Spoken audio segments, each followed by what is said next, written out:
Добро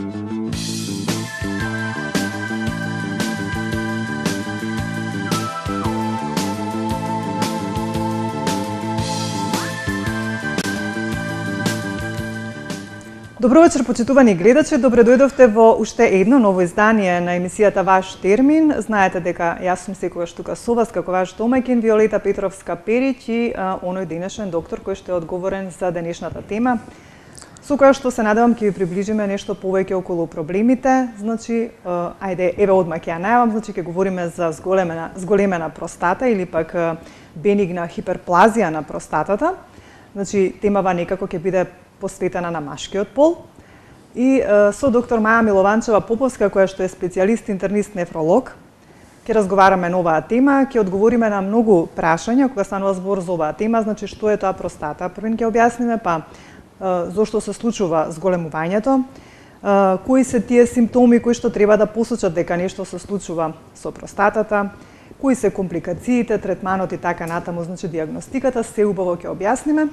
И се надевам дека ќе бидеме интересни, ќе го задржиме вашето внимание. Уште повеќе што знаете дека сме контактна, отворена емисија и доколку имате некое прашање, секако ќе можете да искомуницирате со нас. Меѓутоа, пред да ја поздравам доктор Маја, би предложила од режија да го пуштат оној прилог кој што е подготвен за оваа тема за простатата, па повторно ќе се вратиме во студиото.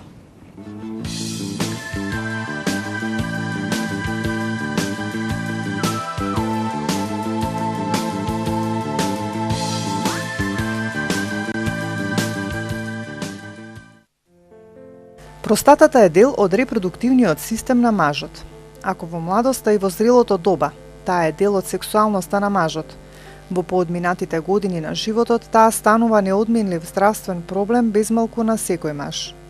Токму поради ова, грижата на мажот за оваа мала жлезда во форма на костен, сместена под мочниот меур, чија улога е да лачи бистар сок, кој е дел од семената течност при ејакулацијата, е оправдана.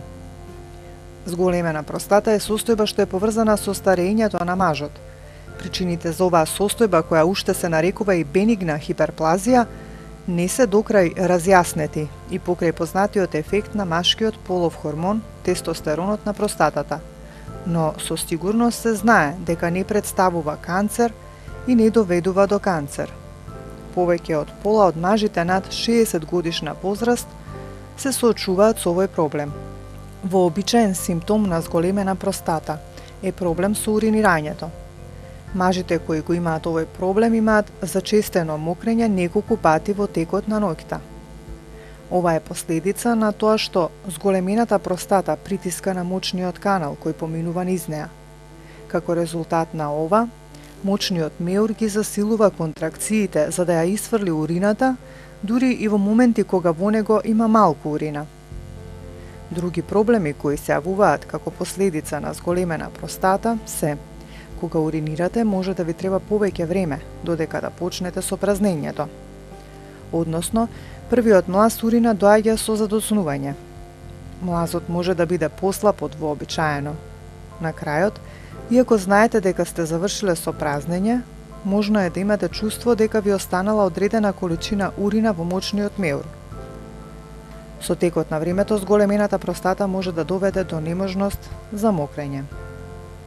Оваа состојба е резултат на комплетно блокирање на уретрата од страна на зголемената простата или пак воспалување на мочниот меур и сериозно може да ги оштети бубреците. Како што стареат, мажите се повеќе се подложни на ова заболување. Простатата постојано расте во текот на целиот живот на мажот и не покажува никакви симптоми до 40-та година. Кај 90% од машката популација, првите симптоми на зголемена простата се појавуваат по 40-та година. Причините не се познати. Се претпоставува дека хормони како што се тестостеронот, дихидратестостеронот и естрогенот можат да играат голема улога.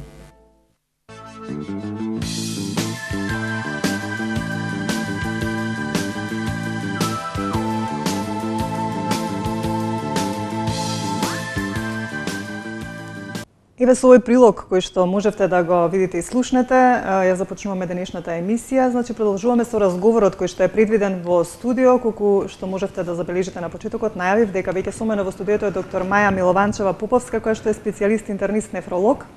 И со неа денес ќе разговараме на оваа тема. Да ја поздравам доктор Маја, да ја посакам добри дојде. Драго ми е што повторно сте гостин во ваш термин.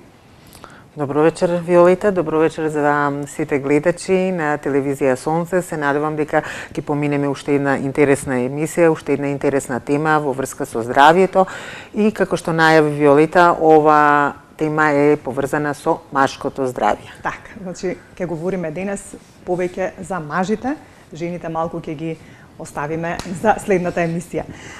Меѓутоа, пред да го започнеме разговорот, сакам да те прашам како поминавте. Во петокот и саботата се одржа втора ултрасонографска школа со меѓународно учество на ваши колеги, која што беше организирана од Сдруженијето на интернисти на Република Македонија.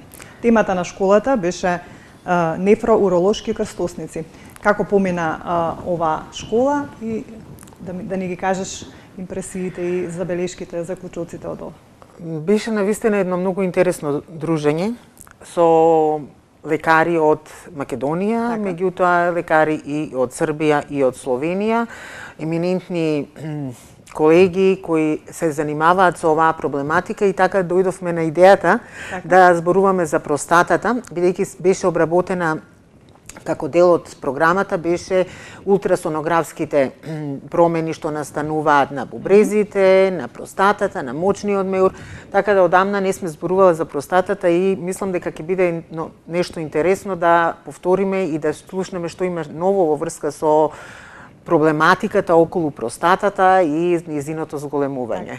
На почеток првим би те запрашала каква е состојбата кај нас кога станува збор за простатата и за конкретно за ова заболување, за зголемување на простатата или бенигна хиперплазија? Состојбата е иста и кај нас и во светот, само прашање е колку се открива и колку често се открива. Така, дали имаат навика мажите да доаѓаат на преглед, колку што можев да забележам од оние информации кои што ги барав, негде после 40-та година некако треба еден маж да појде чисто и ништо да не чувствува, чисто вака да се види состојбата на простатата. Да, секако, после 40, односно 45 година, веќе стануваат задолжителни, би требало да се задолжителни прегледите на простатата кај мажите. Во минатото се сметаше дека после 50-та година треба барем еднаш годишно секој маж да појде за преглед на простатата. Меѓутоа, со тоа што каде што има фамилиарно оптеретување, докажано и се знае дека оди по фамилии. Не само карциномот на простатата, туку и бенигното зголемување на простатата. Така да сите мажи што имаат во фамилија, татко, дедо, брат, чичко, значи вујко, со таква проблематика би требало од својата 45-та година да започнат со редовни прегледи еднаш годишно. Така. Ајде да започнеме првин да објасниме до нашите гледачи што е простатата, каде е сместена, како е градена, каква функција има кај мажите, се разбира. Прво да објаснам дека простата имаат само мажите. Так, значи простата немаат жени. Простатата е машка жлезда, тоа е машка полова жлезда, дел од урогениталниот систем, која има форма на костен и во со раѓањето, новороденчето, големината на простатата е колку зрнце од граф. Толку е малечка. До пубертетот таа постепено почнува да расте, меѓутоа има бавен раст до пубертетот. Во пубертетот, значи, почнува нагло да расте, забрзано да расте, негде до својата 20-та година, кога стигнува некоја величина околу 20-25 грама. Тоа е нешто што го земаме како нормална големина на простатата. Од таа возраст до негде свој 35-40 години, таа е во мирување, кога имаме стабилно ниво и на машките хормони пред се на тестостеронот. Како настануваат промените на хормоните во телото со возраста, особено после 35-та, 40-та година веќе, настануваат промени и во самото ткиво на простатата и тогаш може да се очекува нејзин раст.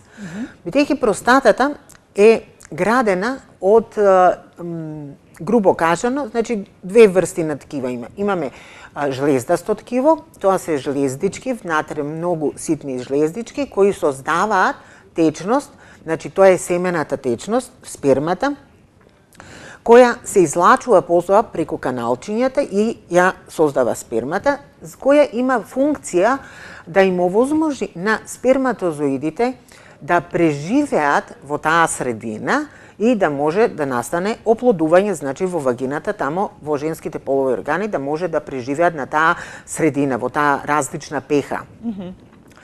Со тоа што таа е со настанувањето на промените хормоналните, тие на тестостеронот настануваат различни промени во самото ткиво на таа простата и настанува тоа разраснување кое се нарекува хипертрофија, бенигна хипертрофија. Значи тоа е бенигно нешто, не е малигна промена. Тоа е бенигна, доброчудна промена на простатата. Значи со промена на хормоните Да. почнува да се зголемува? Да. Тоа е причината за зголемувањето? Тоа е причината. Да. Бидејќи се создаваат различни метаболити на се менува нивото на метаболитите на тестостеронот, хормонот. Тој се претвара во организмот во различни метаболити кои се преработува и се создава хормони, метаболитни хормони кои делуваат на промената на ткивото на простатата. Само да додадам дека каде е таа сместена, каде се наоѓа. Значи таа се наоѓа под мочниот меур, а пред ректумот, пред дебелото црево, значи. И низ неа поминува уретрата или мочниот канал, кој ја носи урината од бешиката преку каналот, уретрата се изфрла урината надвор од телото. Дел од таа уретра, значи, е заокружена со простатата. И самиот канал поминува низ простатата.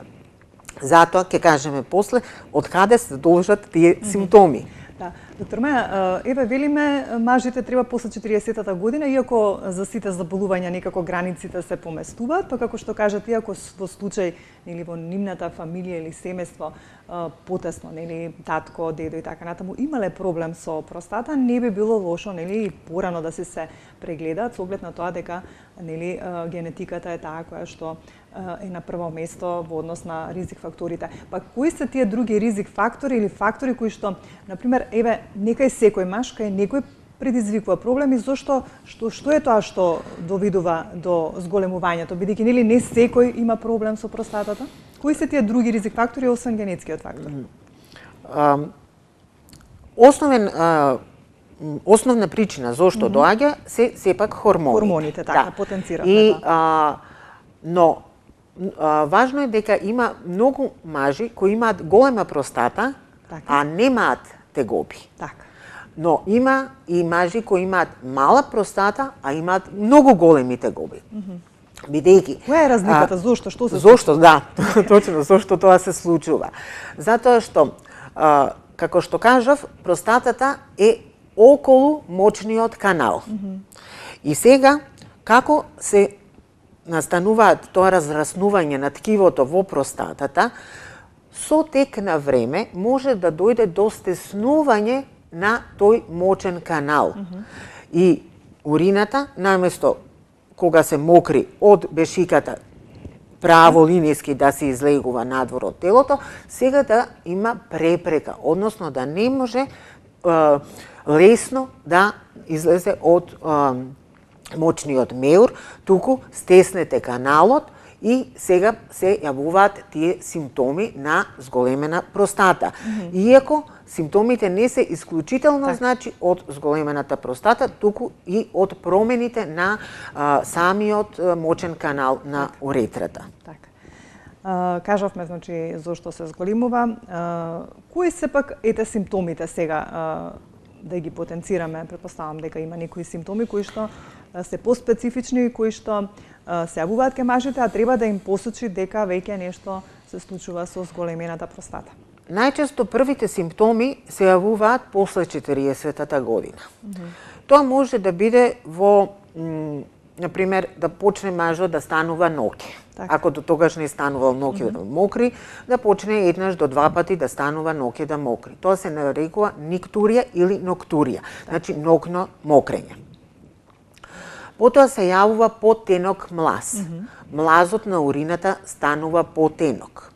Може да се јави потреба да се напне напон за да се почне со актот на мокрење. Значи, да се притисне малку за да почне мокрењето. Потоа се јавува терминално капење. Откако ќе заврши мокрењето, се прекинува млазот, меѓутоа остануваат уште 2-3 капки на да се домократ. Потоа може да се јави и заостанување на урина во бешиката, односно да не може целата количина на урина во еден акт на мокрење да се измокри. Тоа се нарекува рест урина. Зошто е таа важна? Ние на прегледите секогаш кога ја прегледуваме простатата, бараме пациентот да дојде со полна бешика на преглед, потоа да се измокри, за да видиме колку има од таа рест урина, за останување на урината. Бидејќи тоа е исто еден од знаците, тоа чувство на недоизмокреност, или пациентот ќе ви каже дека само што станал и излегол од тоалетот, после 5 минути пак му се има нагон за мокрење. Таа рест урина зошто е важна?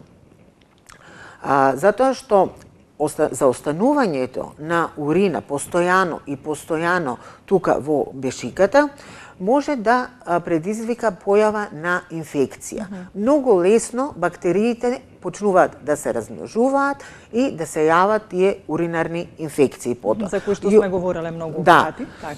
Така да од една хипертрофија на простатата добивате компликација уринарни инфекции, значи хронични уринарни инфекции, бидејќи постојано, ако се заостанува урината, постојано ќе имате вие инфекција, можност за повторна и повторна инфекција.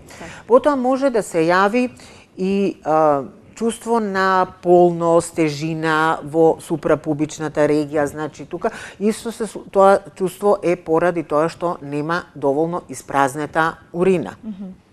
Уровезика, уствари, бешика. Да. Тоа се класичните симптоми. Потоа имаме кај некои пациенти може ни еден од овие симптоми да нема, а да има само зачестено мокрење преку ден. Така да кај секој пациент имаме различни симптоми. Не мора да ги има сите симптоми. Може само еден, меѓутоа може да има избир од повеќе симптоми. И тоа да му го ремети секојдневниот живот, работата. Затоа што ако тоа се јавува кај мажи над 40 година, вие имате работоспособна група, значи голема група на мажи, кои ќе имаат тегоби и тоа се ремети секојдневниот живот. Тоа се работоспособната група. И не е многу пријатно да на секој сат и пол, 2 трча некој до тоалет или навечер станува по 5-6 пати, да нема сон здрав и тоа си има други последици после, нели? Ајде да се обратам до нашите гледачи, говориме значи на тема зголемена простата или бенигна хиперплазија на простатата, значи тема посветена на посилниот пол на мажите. Па доколку оние кои што не следат имаат некој проблем ваков или пак некој проблем со уринарниот систем, седно може да не искомуницираат, да постават некој прашање до доктор Маја, секако таа е тука да посочи како да пристапат за решавање на нивниот проблем. Доктор Маја, да продолжиме понатаму, значи што друго може да се случи освен како што кажавме инфекција, дали може нешто друго поголема компликација да се случи доколку некој навреме не дојде и нели се констатира овој проблем како проблем кој што постои, нели си ги игнорира овие симптоми, поминува месеци, година, 2, дали може некоја друга потешка компликација да се случи? Да, секако. Нетретирани и оставени, значи такви големи простати, може да доведат до посериозни компликации.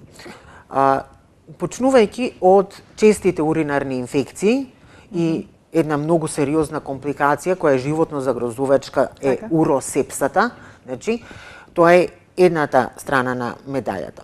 Потоа може да се јави поради тоа заостанување на урина постојано да со тек на време настапи враќање на урината од бешиката во бубрезите.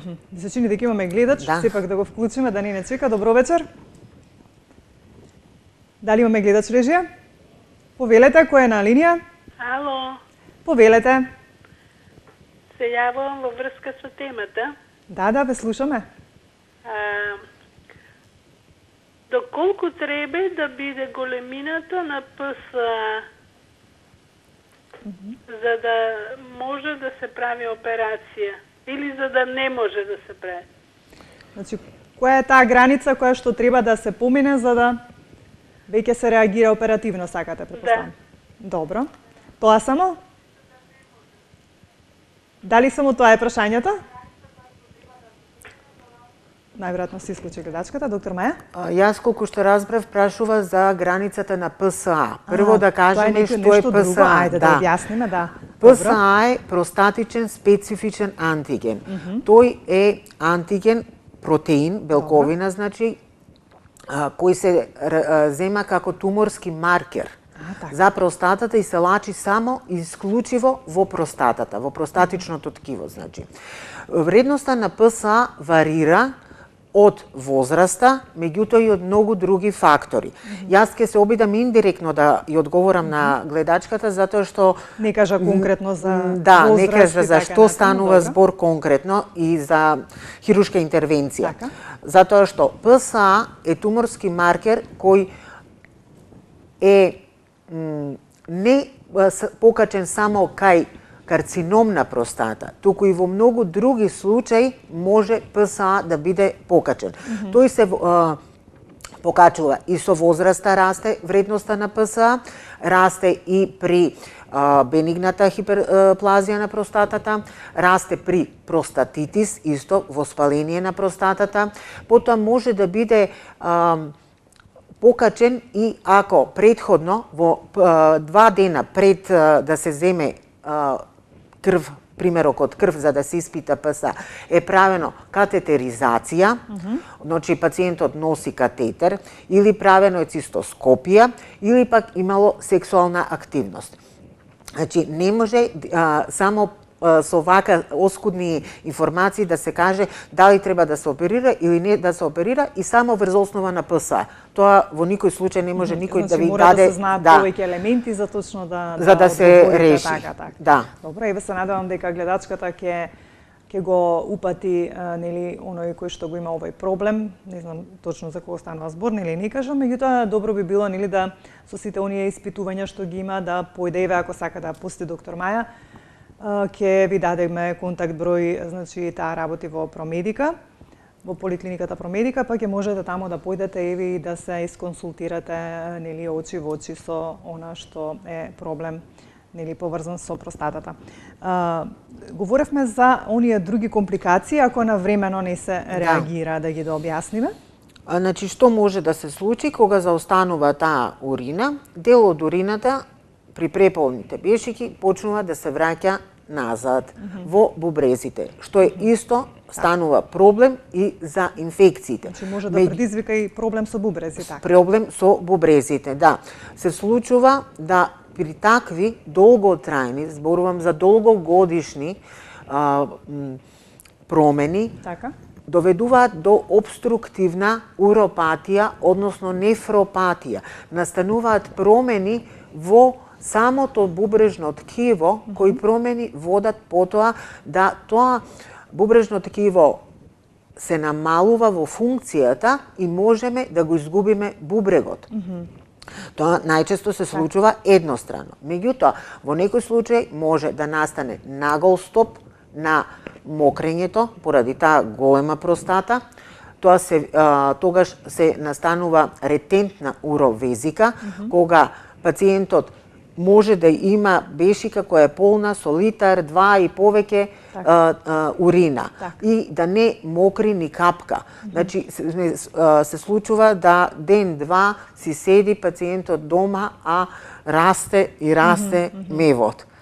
Тога се решава со поставување на уринарен катетер за почеток, за да пациентот се ослободи од тегобите, бидејќи тоа е многу болна состојба, а потоа се решаваат другите, нели? Зошто настанало тоа. Така. Бидејќи некако се потенцира или се кажува дека зголемената простата не би требало да е, и од прилогот можевме да слушнеме, како да кажам, причина за појава на рак на простата. Па каква е поврзаноста? Дали е тоа вистина дека зголемената простата не мора да значи дека нели би довело до рак на простатата? И дали симптомите се слични, исти, па тука да може нели нешто да се испушти евентуално? Рак на простата и бенигна хиперплазија на простата се две различни состојби.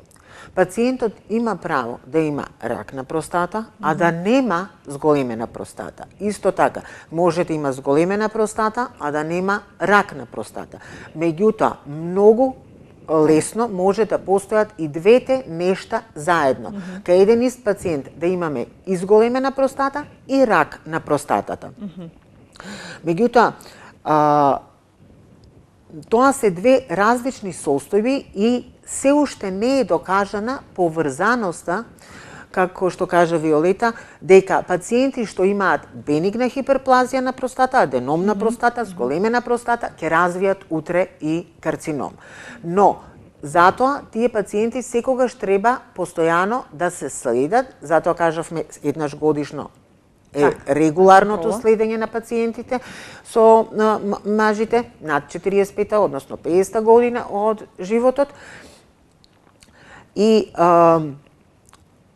еден од тие маркери во следењето што ги земаме, значи тука станува збор за ултрасонографски преглед на простатата, кој може да се прави трансабдоминално, значи преку мевот со таква сонда, потоа може да се прави трансректално, значи преку дебелото црево со сонда да се види ултрасонографски простатата, со дигитално ректално туше, значи да се видат каква е конзистенцијата, големината на простатата при преглед дигитален, и секако спаѓа во следењето, значи и ПСА. Тој меѓутоа не може само од вредноста на ПСА да кажеме да има рак или нема рак. Разбирате, треба се да се зема во обзир. Многу од пациентите не умираат поради рак на простата. Значи, тие умираат со рак на простата, бидејќи во некоја подоцнежна возраст, над 70-та година, голем е процентот, и со возраста се повеќе се зголемува тој процент, на мажи кои имаат малигни клетки во простатата. Меѓутоа, тоа не значи дека тој човек утре ќе умре со рак на простата, ќе умре поради ракот на простатата. Туку умираат поради некоја друго, меѓутоа и со рак на простата. Меѓутоа, поврзаност помеѓу ракот експлицитна и бенигната хиперплазија се уште не е докажана. Доктор Маја, еве ги споменавме и диагностичките методи околу зголемената простата. Кажавте дека треба да се направи нели преглед, ректален, ултразвучен, се извинувам, одредување на ПСА. Меѓутоа, што еве кога ќе се диагностицира, првин да кажеме за зголемената простата. Како после се третира? Што се презема околу, како да кажам, третирањето? Се даваат ли некои лекарства? Што се треба понатаму? Како да постапуваат оние кои што го имаат овој проблем за да не ги чувствуваат многу оние симптоми, бидејќи како што кажавте се многу непријатни и може да пречат во секојдневната работа. Како понатаму? Можеме да диагностицираме дека има пациентот зголемена простата, а пациентот воопшто да нема тегоби. Таков пациент се советува само следење. Не му се даваат никакви лекарства, бидејќи пациентот едноставно нема тегоби. За добар дел од лекарствата е доживотна терапијата. Така да дел од тие лекарства ги оставаме за понатаму. Кога навистина ќе има потреба и пациентот ќе има симптоми, да ги дадеме тие лекарства. Значи да не почнеме веднаш со најаките лекарства, а пациентот нема ни тегоби. Така да на тие пациенти им советуваме прво да направат некакви промени во секојдневниот живот. Значи тоа ако тегобите се мали. Значи не му пречат на нормалното функционирање. Так. Нема често станување ноќе, замокрење, преку ден немам некои силни тегоби, тогаш советуваме промена на некои навики. Дел од комплетната третман е секако прво здравите животни навики. Так. Што тоа подразбира? Тоа подразбира да се има здрава исхрана. Исхрана која е базирана на свежо овошје и зеленчук и што помалку месо и месни преработки и мрсна процесуирана храна, преработена храна. Затоа што кога се правени биопсии на простатата, бидејќи биопсија на простата не се прави при секоја зголемена простата. Секогаш кога имаме некакво сомнение за карцином на простата. Но кога се правени биопсии на простата, видено е дека во самото ткиво на простатата има промени кои кажуваат на инфламаторна, воспалителна промена. Така да сега прво нешто што се советува е да одиме на намалување на тој инфламаторен воспалителен процес. Комплетно, значи генерализирано општо во организмот, а така и на ниво на простатата. Така да прво имаме здрави животни навики, здрава исхрана. Доволен внес на течности, со тоа што значи редовно измокрување. Со тоа што на пациентите им се препорачува најмалку саат и пол до 2 пред ноќното спиење, значи пред легнување, да не внесуваат вода, течности или пак храна, овошје кое е богато со вода. Затоа што тоа ќе го зголеми станувањето ноќе и посетата до тоалет. Тоа се исто така се советува физичка активност, пешачење, умерена физичка активност, секојдневно по половина час, едно умерено темпо на пешачење е многу благопријатно делува. Така. Што понатаму? Ако се јават, пациентот веќе има некакви тегоби кои може да му пречат во секојдневниот живот, кога веќе почнува да има почесто ноќно мокрење. Може да се проба со лекарства. Имаме прво, никогаш не се оди на хируршки третман директно. Зборуваме за умерени симптоми, умерено зголемена простата.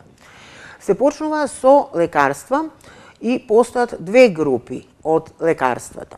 Едната група се тие алфа блокерите, а другата група е која делува на ниво на хормоните. Секогаш се почнува со првата група за олеснување на симптомите, за намалување на инфламацијата кај пациентот. Затоа што другата група се лекарства кои делуваат на на хормоните и тие се само лекарства кои може да делуваат на привремено намалување на простатата. Да кажем да нема забуна, доста често се прашањата како јас може да превенирам да не ми се зголеми простата. Значи тоа е многу интересно прашање. Не е можно. Нема превенција. Нема превенција. Превенцијата се состои во тоа да евентуално малку од малку со овие животни здрави навики се одложи. Меѓутоа не може комплетно ние да превенираме зголемување на простатата. Исто така, лекарствата што се даваат не можат дефинитивно да ја намалат. Значи простатата. Тие може да помогнат и да олеснат во симптомите, не само и они малце ќе ја намалат, меѓутоа простатата никогаш нема да се врати на таа величина која била пред да почне да се зголемува. Тука сега има многу интересно прашање што секогаш го поставуваат пациентите, што станува со билните препарати. Така, да. Тоа е сега имаме бум. Постојано има реклами во сите весници, на телевизиите, во сите програми, се рекламираат многу билни препарати за простатата. Докажано е и има потврди за дел од тие препарати дека делуваат благопријатно на простатата, односно Повторно говориме за симптомите. И за да, не зборуваме за згоемување. За згоемувањето или за намалувањето, така. Зборуваме за симптомите и за одржувањето на здравието на простатата, бидејќи дел од тие препарати сите содржат комбинација на витамини и минерали кои се антиоксиданси, кои се добри за простатата, како што се цинкот, селенот, витамин А, витамин Е, Д-витаминот, како антиоксиданси, антиинфламаторен. Значи, тоа сите го содржат. Меѓутоа, дел од нив содржат и билни екстракти кои делуваат да помагаат при мокрењето, ги намалуваат симптомите, а дел од нив е покажано дека делуваат и на тој воспалителен процес што се случува при бенигната хиперплазија на простатата. Така да кај овие пациенти што имаат благи симптоми, сепак се почнува можеме да почнеме со тие билни препарати, да кажеме, што не се правите медикаменти по хемискиот состав. И потоа на редовните контроли да видиме како ќе имаме подобрување или влошување и да се додаваат по една група на другите лекарства што ги напоменав, да. Претходно и нашата гледачка напомена во однос на ПСА, знаеш, па би сакала тука да објасниме што е тоа ПСА и кога вие го препорачувате, нели, да тоа се направи, тоа испитување, да се одреди, кога се одредува, како се одредува, зошто се одредува ПСА? Како да повторам, значи ПСА е простатичен специфичен антиген, протеин кој се лачи исклучиво од простатичното ткиво, значи од самата простата.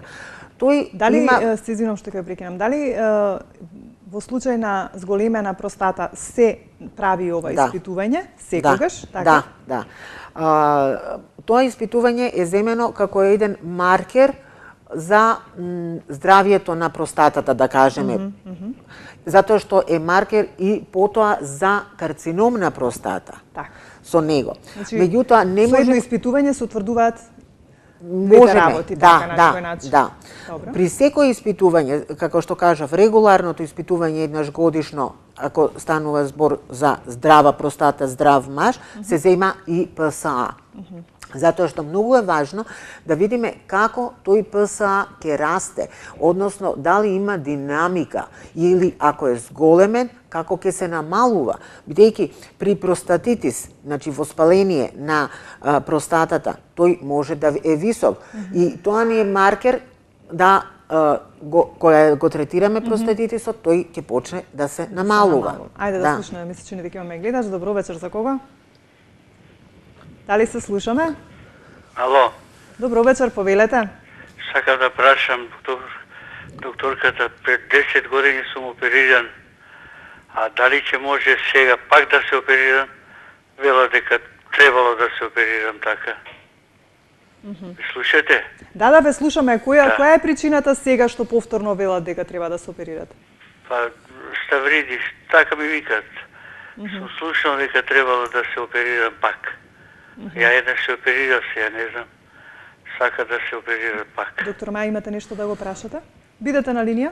Зошто е направена првата операција? За простатата, извадена ми е простатата, душо. Тоа беше карцином? Не. Може би бениг бил. Тоа може би не... А сега зошто повторно? Па, така ми вика докторите. Не знам, доктор Маја, што ќе кажеш? Многу мал, немам информации, не знам зашто станува збор, јас... Да, беше не, да. Па вика дека требало да се оперирам пак. Не знам зашто треба да се оперирам пак. Кај вас е извадена целата простата, тоа е значи тотална простатектомија. Така. Меѓутоа може да се случи при секоја интервенција да остане дел од ткивот и една клетка да остане која може да разрасне повторно. Не, извадена е простатата, скроз извадена е. Се ми вика за пак треба да се оперира. Да се консултира? Не знам дали да... Не знам зашто станува збор, јас навистина вака не би можела да ви дали може да помогнам. Да ми кажеме на гледачот да дојде кај вас па да се... Може и После така. 10 години одам на лекар, ми викат треба да се оперирам пак. Ајде вака сега, бидејќи нели добро би било да се сретнете со доктор Маја. Може да ни се јавите и после емисија и утре после 9 часот. Јас ќе ви го дадам бројот од доктор Маја, па вие да се договорите некако да појдете, таа работи во Промедика, па убаво да се сретнете, да кажете се што ви се случило. Кај треба да одам, кај треба да одам? Доктор Маја работи во Промедика, поликлиника Промедика, значи ќе ви го дадам јас бројот, јавете се веднаш после емисија, еве ние ќе бидеме тука, па да можете некако да се сретнете со неа, да види убаво за што точно станува збор, бидејќи вака телефонски не би можеле добро да се разберете. И да ви благодарам што не следите и што се јавивте, се надевам дека ќе се најде некое решение во однос на вашиот проблем, со оглед на тоа што еве повторно се препарачува оперативен сафат. Дали имаме некој друг гледач на режија линија? На линија режија? Немаме. Добро, доктор Маја, што ви кажала? Точно за тој зборувавме за ПСА, за тој туморски маркер. Имаме гледач? Ајде да го слушнеме и вториот гледач, па ќе одговориме, бидејќи нямаме уште многу време. Дали се слушаме? Дали имаме некого на линија? Ало. Добро вечер, повелете. Ало. Повелете. Ало. Значи се слушаме слободно. Слободно говорете, ве слушаме во студио. Ало. Добар ден. Добар ден. Прашање до докторката. До докторката прашање. Ве слушаме? За простата. Така. Прашувам кои чаеви се најефикасни за простатата да ги пијат? Добро. Само тоа?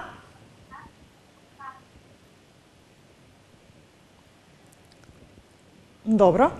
Ајде, доктор Маја, има ли некој така конкретен чај кој би го предложиле или пак да се консултираат, да појдат во билна аптека и така натаму? Значи има повеќе врсти на чаеви и повеќе здрави семки, други билни препарати кои се препорачуваат за простатата. Една е врболика, значи чај од врболика, меѓутоа постојат и микс на повеќе тревки, повеќе чаеви, значи билни препарати кои помагаат, секоја тревка може да има на свој начин да допринесе.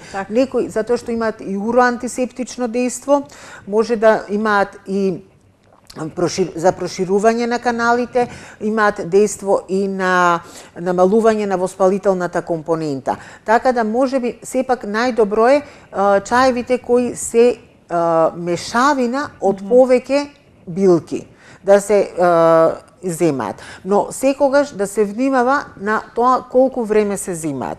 Бидејќи дел од тие билки, ако се претера со нивното земање, може да имаат и несакани последици на организмот. Бидејќи станува сепак за постара популација на мажи и дел од тие билки може да имаат несакани да е несакана комбинација со лекарствата други кои ги земаат за другите заболувања. Сепак да се консултираат, да не...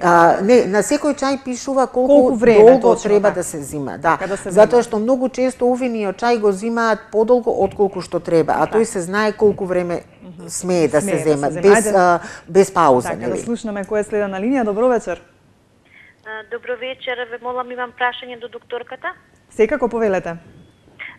Татко ми е 65 годишен, има танис и сега брзо е земена биопсија од простата и диагнозата после резултатот е тежок облик на бенигна хиперплазија. Може ли да ми објасните што е тоа? Добро, благодариме што се јавивте. Останете да не следите, ке слушнете доктор Маја што ќе ви каже. Што значи тоа? Прво да не се грижите, што ме бенигна промена, не се однајдени малигни промени. Меѓутоа, тоа значи танизот може слободно да продолжи да си го пие, тоа е еден од лекарствата, медикаментите нели што се даваат и треба да се прават редовни контроли, значи и на ултрасонографски и на дигитално ректално туше и на ПСА. Независно што наодот на биопсијата бил уреден. Значи, со редовни контроли треба да се продолжи еднаш годишно сигурно. Ако не и на 6 месеци. Бидејќи еднаш направена биопсија не значи сега јас до крајот на животот сум слободен, немам рак, нели само бенигна хиперплазија. Редовните контроли се клуч. Так. Ајде да слушнеме уште еден гледач, па тука некаде ќе превршиме емисијата. Добро вечер, за кого? Се слушаме ли? Добро вечер. Добро вечер. Повелете. До вас и до вашата гостинка. Благодариме. Радо ја слушам вашата емисија. Јас сум човек 70 години. Малце само погласно ако може. Ете така. Имам 70 години. Добро. Никогаш не сум пушел, не сум пиел. И кафе не знам како изгледа. Така. Малку јадам месо, повремено, повеќе зеленчук и овошје. Меѓутоа ми најдоа камен во бубрек, кој е тргнат од бубрегот и е заглавен недека е 5 до 6 мм. Истовремено при испитувањето ми најдова волумен на простатата 88. Значи, ова е прашањето. Не знам што е тоа, дали лекови не ми препорачава, ми рекува многу чаеви да пијам и да се јам после месец и пол. Сега, дали има врска каменот, кој е, значи, веќе во оној канал се наоѓа, дали има врска со зголемена простата? Идам често, значи на пишкање идам у ВЦ, меѓутоа никакви имав болки страшни, значи ми дадува лекови само против болки. Никакви лекови, ми рекува само чаеви. Значи прашањето да го поставам до нашата цената докторка, каква врска или има ли врска камчето што е заглавено со зголемување? Простатата која ми е 88, дали е критична? И сега зијам семки, ми препорачава чај од брусница, зимам семки од тиква и такви работи. Добро. Добро, убаво ни објаснивте се. Ви благодариме за јавувањето и за прашањето. И доктор Маја ќе ви одговори на она што вие го поставивте како прашање. Јас сум на линија за секој случај. Так. Комплексно прашање кое се состои од најмалку 5-6 прашања. Не меѓутоа главното, дали има поврзаност каменот на бубрек? Каменот во бубрек е една работа која не е поврзана со зголемената простата. Зголемена простата до 88 грама е прилично зголемена простата. Така да, ако нема тегоби, може и да не се третира, меѓутоа дел од лекарствата што веќе претходно ги спомнав, може да, ако се имаат тегоби, да се започне со третман. Бидејќи сте веќе на 70 години и зошто да не ви се ослободат, да се намалат тегобите. Камен во бешика може да е поврзан со зголемена простата. Меѓутоа, вие кажувате за камен во бубрек кој е тргнат. Каменот од бубрек што е тргнат доле во каналот заглавен не смее долго време да стои. Треба да се види дали тој бубрек страда. Затоа што ако имаме заостанување на урина во бубрегот или хидронефроза, тоа не смее долго време да стои бидејќи се оштетува бубрегот, се јавува таа обструктивна нефропатија. Значи тоа е во моментов кај вас горештото прашање, тоа што е најважно во моментот да се реши таа обструкција, тоа запушување на бубрегот. А за зголемената простата треба да се провери, значи ПСА што ви кажав, да се направи дигитално ректално туше и да се дадат евентуално тегоби, третман за тегобите за симптомите. Тоа што зимате семки од тиква, тоа е многу полезно и се препорачува за сите што имаат бенигна хиперплазија на простатата да се зима по една шака, по една семки од тиква. Да. Доктор Маја, тука веќе ќе мораме да завршиме со оглед на тоа дека времето ни измина, само накусо за советот да повториме, исхраната да се внимава, значи не многу месо, како рековте друго, внесна многу течности, внесна течности, физичка активност, пешачење, намалување на црвено месо и месни преработки, повеќе свежа храна, не многу преработена храна, значи да се исфрлат тие преработени масни оброци што се внесуваат, и внес на витамини, минерали, антиоксиданси, а бидејќи не можеме сите да ги внесеме со исхраната, толкава количина, да се внесуваат и како суплементи.